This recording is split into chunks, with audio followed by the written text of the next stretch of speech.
I hope that many of you have a good source for Catholic news. I assume that many may watch EWTN. That's an excellent source, or you get maybe a weekly or monthly publication. I have on my iPhone an app, Catholic News Agency, CNA, and it's a great source. And I was scrolling through it earlier in the week, and they had a headline that caught me. It was concerning a talk that Bishop Robert Barron, he's now the auxiliary bishop of Los Angeles. Many of you know when Father Barron did that series on Catholicism.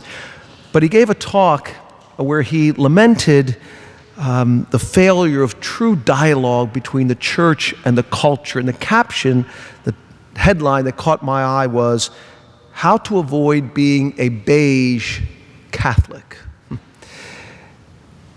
Bishop Barron was commenting that it seems the church has lost some of its luster and its dynamic proclamation of the word, and it's becoming seemingly beige or bland. And so he called for a more lively and dramatic expression of the faith by all in the church to be more prominent in setting the agenda with our culture. It is nothing new. It's what we hear about in our gospel today. Jesus calls the 72, these first disciples that assist in the mission of the 12, and he tells them to go out and proclaim the kingdom.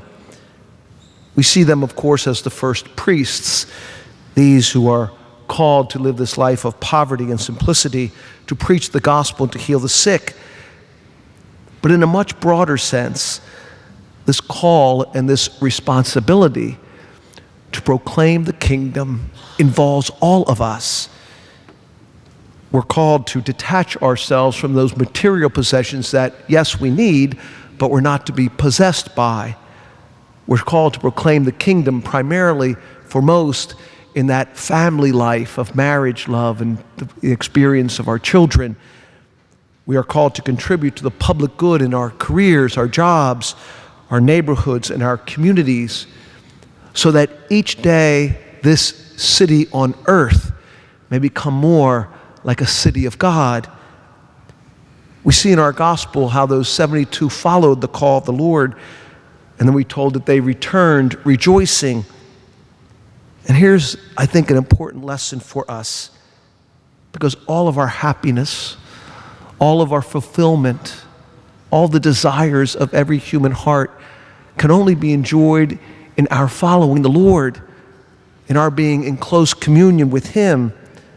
It's an obvious truth, but we must always remember it, because the world will tell us to seek so many different things. We'll be told to pursue money, and if money is what we desire above all else, we will never be satisfied, because there will be always more to get and to spend, and eventually that which money buys will fail to give us the joy that we thought it would. We're told by so many in our culture to be youthful and physically fit. And if that's what we long for most, then our frustration will be inevitable, because all of us will all too soon be feeble and frail. If passion or the allure of pleasure or power is what drives us, we will never find happiness, only eventually our own personal destruction. Jesus tells the 72, do not rejoice because they explain how even the spirits follow them. It seems their work is accomplishing so many great things. He says, rejoice because your names are written in heaven. This is the only thing that can give us true and lasting joy, because everything else will change. The market will go up and down. Our health will improve and it will wane. One day things will be going our way, and the next they will seemingly crumble. All things change except Christ and His constant and never-changing love for us and the mercy that He offers to us. In our second reading, St. Paul says this. In effect, he says in the cross, each of us has been made a new creation. In our first reading, the chosen people are at one of the lowest points in their history. It is believed that this part of the book of the prophet Isaiah is written during the exile after the destruction of Jerusalem in 587.